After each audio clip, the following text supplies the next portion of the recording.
talk, and then we're going to get to the flash pitches. I'd like to introduce Tod Sacerdoti. I met Tod because our children go to preschool together, which is, as good a reason as any to get them up here. Tod, coming up. Thank you.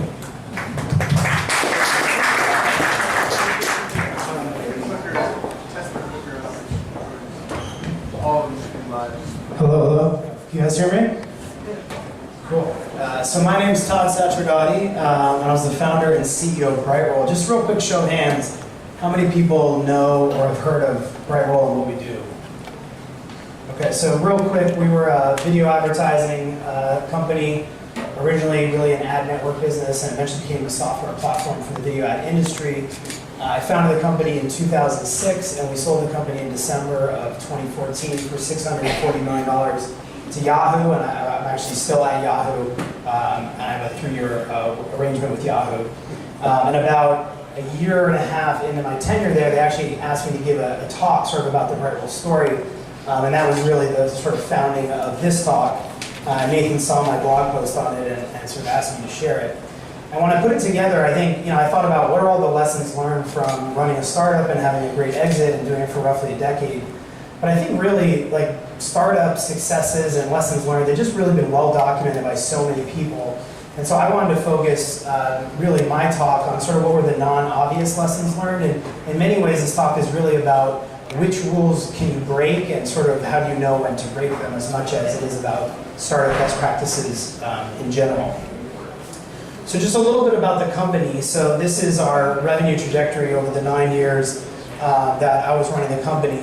And there are a lot of things that I think you talk to an investor, employee, or someone that, after an exit happens, and everything will be kind of linear and rosy. It'll be like an angel investor in the company returned 55 times the money, or we got to a couple $100 million plus in revenue, or 4 years of profitability, and they'll kind of list off the economic successes. But I think if you're inside the company, I think that the things that stand out to me are really the career growth and overcoming the challenges and seeing a bunch of people sort of succeed together. And the real brutal truth, I think, is that there's this quote that I love, which is from Mike Tyson, which is, everyone has a plan until they get punched in the face. And I think we got punched in the face a lot, and I think what's underneath this story is kind of all of those tough days, tough nights, hard decisions. And I hope that that really informs these kind of non-obvious lessons. And I don't give these as advice, because I didn't want advice when I was running my company, but I think these as examples of rules being broken that worked for one company, and sort of interpret, as it's relevant or not for you. So the first lesson learned is actually to overspend. And I think the conventional wisdom in Silicon Valley is, be frugal in all you do. And so I'll give you a couple examples, really a couple examples in every one of these, but a couple examples of where we overspent, at least from the perception of others, and it was really important. So about 6 months into our sort of journey, we realized we needed to make a business model pivot and move from selling performance advertising to selling brand advertising. And for anyone who's ever sold advertising knows that to sell brand advertising, you need a sort of senior salesperson that has a strong brand reputation of their own in the industry, generally highly compensated, very relationship driven. And we needed to essentially find that person, and we were a 4-person company, 1 product manager, 3 engineers, and none of us had sold anything. And so I made the decision that we needed to massively over-index to the most senior, most well-respected branded salesperson we could find. And we ended up hiring a gentleman who, at the time, ran the West Coast for a very large company which had just been acquired by AOL. And we had raised about $1 million of seed money, which we were about halfway through. And to kind of put this in context, this person was by far the highest paid individual in the company, had a very significant equity grant in addition to meeting their existing salary and bonus structure, and kind of back it out, more than half of the money we had in the bank would go to this individual over the first year of their employment. And so it was very fair for people to say this was a crazy decision, you should do your overspending. But for a fast forward 8 years later, that individual is running a nearly 100-person sales organization. We're doing multi-hundreds of millions of sales at that point. So it ended up being one of the most important hires that we made. And it's kind of funny, he's actually walking out right here from a meeting in a conference room. So let's give Charlie Whittingham a round of applause. very random turn of events that we both ended up here tonight, but one of our very important hires. Similarly, I get a question, I meet entrepreneurs all the time and I always ask them, I say, what's most important to you right now? And I almost always hear them say, we need to hire people. We need to hire great people, we need to hire engineers. You know, it's generally a people-related answer. It's about half the time that's the number one thing. And I always ask them, so how much do you pay your head of talent acquisition?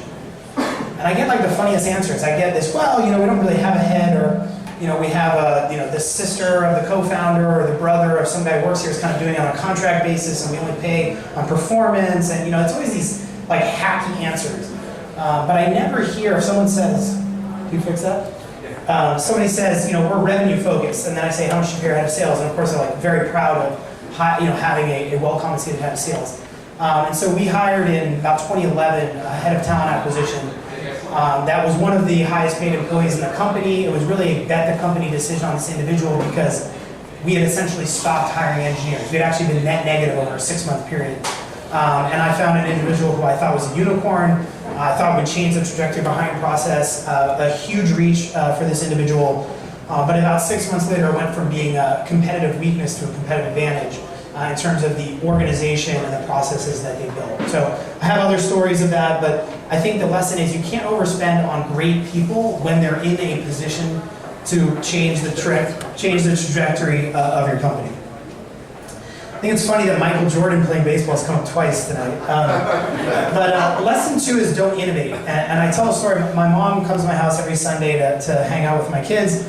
And you know, she's been in the biotech industry for 30 years, and she always brings these kind of interesting challenges. You know, how do you think we should address you know, ageism in Silicon Valley, or we have this really naughty HR management problem and performance management. How do you think about dealing with this?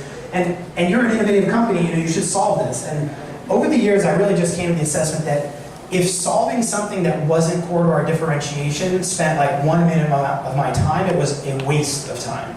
And I'll give you a couple of examples of this. So we got asked a lot, you know, how did you come up with the BrightRoll brand? I went to GoDaddy, I did a search, I had 4 or 5 names, I emailed 10 people, I picked the one that had the highest vote. Right? I found a logo's colors that I liked, I found another logo that I liked, I designed it in Photoshop, and one evening, and that, you know, that was our logo.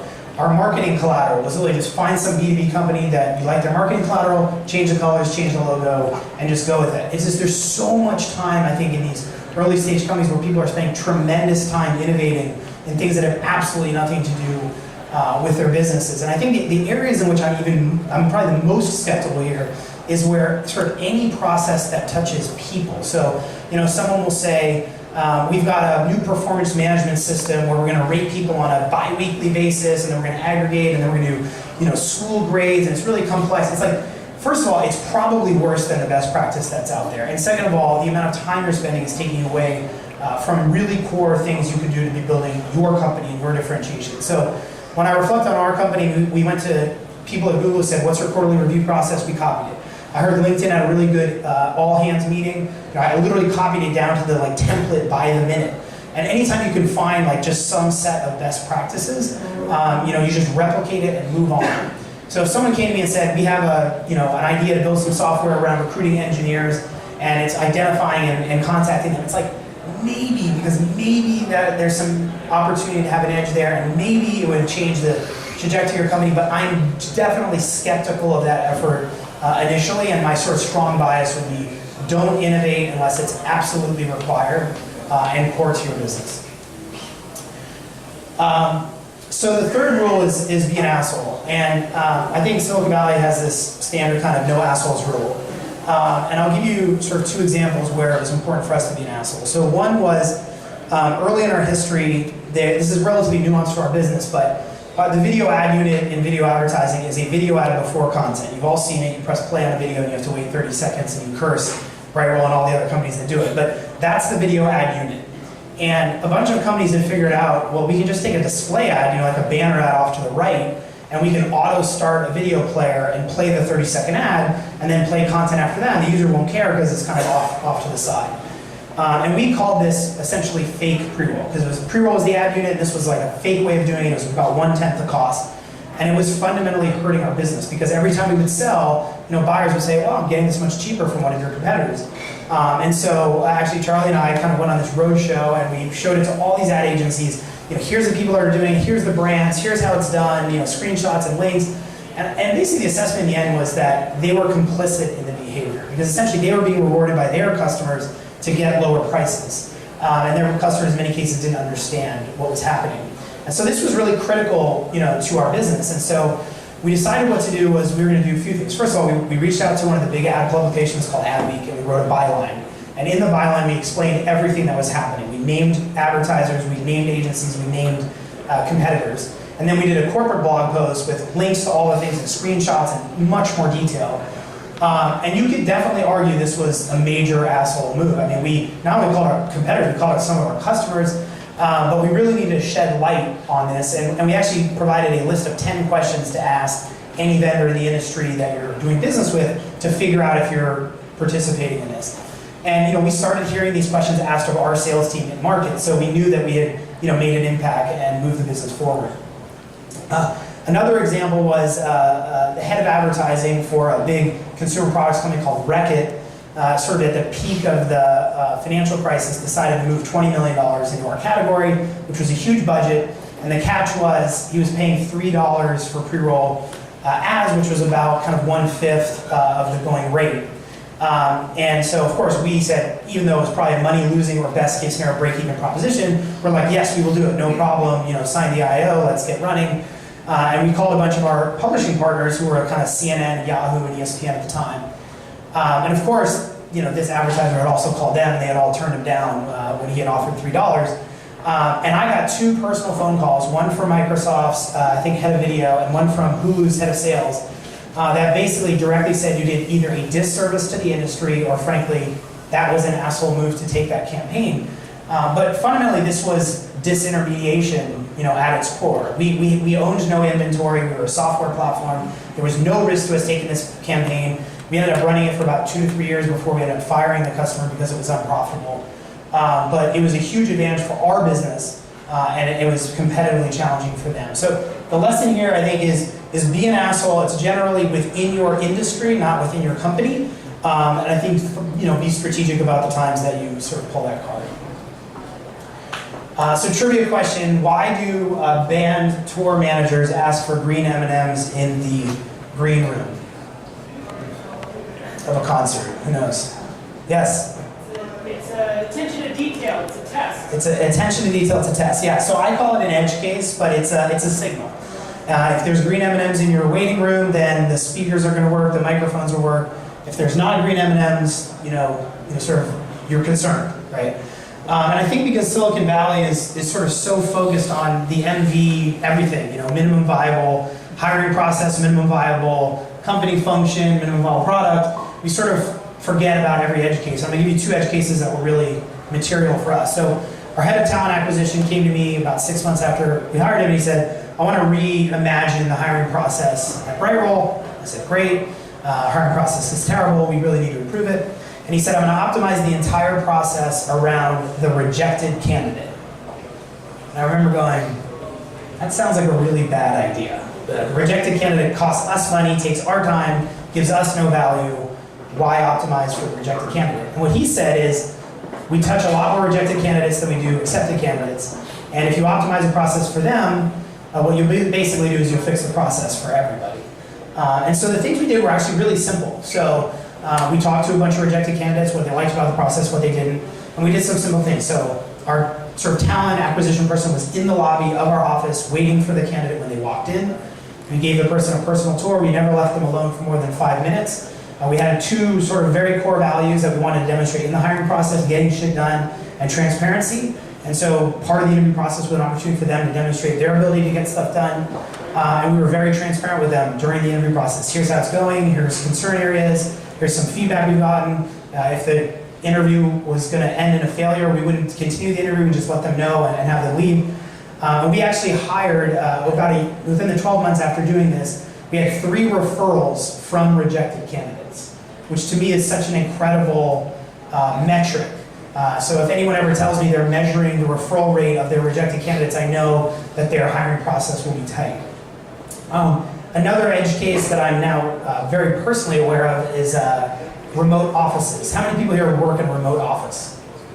How many people here have remote offices? far more. It generally sucks to work in a remote office, and we had 11 offices around the world, and the edge case here is just make sure whatever corporate function you're running works well for a remote office. Like, be remote office first, because if it's good for the remote office, I guarantee you it's good for headquarters. And people do the minimum viable company function, the minimum viable all hands, the video conferencing sucks, the minimum viable swag where anyone in a remote office doesn't get it, the minimum viable holiday party where only if you're headquarters you go. So there's so many examples. Just think of remote office first, and I think you'll benefit from this lesson. So some of the VCs in the room actually asked me to put this slide in, and so this is just required. No, I'm joking. This lesson is really get a low valuation, and I think there's some controversy to this, and I think this doesn't necessarily apply to every case, but it applied to us, and I'll give you a couple examples. So before I started BrightRoll, I worked at a company called Plaxo, and Plaxo in many ways had the celebrity board. We had Mike Moritz from Sequoia, Ram Shriram, who's on the board of Google, Tim Kugel, who's the CEO of Yahoo. We had Ron Conway, who's one of the most famous angels, John Callahan, who ended up starting True Ventures. It was really just an amazing board. It's very large. And we spent about a week preparing for the board meeting and about a week after the board meeting doing all the follow-ups. And this was all great, except for the fact that we met once a month. And so essentially half the time in the company we were just managing and dealing with the board. So when I started BrightRoll, I had a very simple heuristic. And this is somewhat in contrast to what Gil said earlier, which was, number one, I wanted a lead investor or the primary VC investor in future rounds that I knew personally. And if I didn't know them personally, it had to be somebody I knew somebody who knew them personally, but preferably I knew them personally. Second was that they had a low likelihood of screwing up the company. And that was a kind of softer metric, but very important. And then the third was terms. And if you follow along those lines, you will by definition end up with a lower valuation because you have a far fewer set of people that you're reaching out to. And secondly, there were two really critical times in our history. 2008, when we missed our numbers by about 50%. And if you do that a quarter that you're about to go out and fundraise, I pity you in that process because it's brutal. And we greatly benefited from having a low valuation. We ended up doing a bridge round, which ended up being the best financial decision we made in the entire history of the company. Wouldn't have happened if we had had a high valuation. And of course, when we went to sell the company, we had an extremely clean cap table. We had essentially no issues with getting to value. We ended up getting valuation probably would have worked, even if we hadn't had higher valuations, but it was important for us to have the option of exiting at a more reasonable and rational valuation. There were definitely times in our history where people raised 3 to 5 times our money at 3 to 5 times our valuations, and it was tough internally to sell that to employees and feel confident about it, but without question, wouldn't do it again. 50% of something is worth a lot more than 100% nothing, and so I definitely agree with the, don't over-optimize for valuation. And so the last two lessons are really about culture. So to show of hands, how many people have read a book called Tribe by Sebastian Junger? Okay, very few people. I think it's the best book about startup culture that's out there, and it's not about startups or about culture, but it's really sort of a study of tribes and essentially why the settlers of the United States, when they would get captured by Native American tribes, they had a chance to escape, they would often not escape and sort of return back to the settler community. But the reverse almost never happened. If Native Americans were captured and they had an opportunity to escape, they'd almost always go back to the tribe. And it really studies what is it about tribes that are so unique. And the elements of tribes, and I think tribes are really the best definition of successful startup culture. You live in close quarters, you have a sort of shared vision. Hierarchy is really determined by value add, not sort of title or education. And if you can create a really strong tribal culture internally, meaning one tribe, there's sort of two areas in which we saw tremendous value created. One was in terms of competitive information. So two areas in which competitive information can come into your company is really through the tentacles of your company, which is your people. So one way is through customers. Customers know your competitors' roadmaps, they know what they're working on, they know what they're beta testing, they know where their challenges are, they know where they're competitively strong and competitively weak. And also when you interview with other companies or your employees interview with other companies, they tend to get tremendous information about what else is happening in the industry. And so I sort of make the comment, if the greatest mistake is not creating a tribal culture for your company, perhaps the second greatest mistake is not realizing when your competitor has one. Because if they have one, it really talks about what creates a successful tribe. And I think that at its core, It's really about the leadership of the tribe, willing to make kind of the ultimate sacrifice, whatever you define that to be, to make the tribe successful. So to me, this is really about the founder or the current executive of the company. The fundamental question is, how willing are they to be last, both specifically, and that could be to get the raise or to get salary back to a reasonable rate if you go through a rough patch. If that means a tough project, it means staying late, whatever it means for you and your company. But it really comes down to, are you as that leader, or are you as the employee looking up the people running your company? How confident are you willing personally, or do you believe your leadership is willing to sort of be last and make the ultimate sacrifice? And I don't know of any other way to essentially ensure a tribal culture being built than to have leadership willing to make sacrifices for the betterment of the broader tribe. So those are my sort of 7 non-obvious lessons. Overspend, don't innovate, be an asshole, focus on edge cases, get a low valuation, and then culturally be tribal and love being last. And I'd love any feedback on this if people have different experiences or have questions about any of these lessons we learned. Thank you.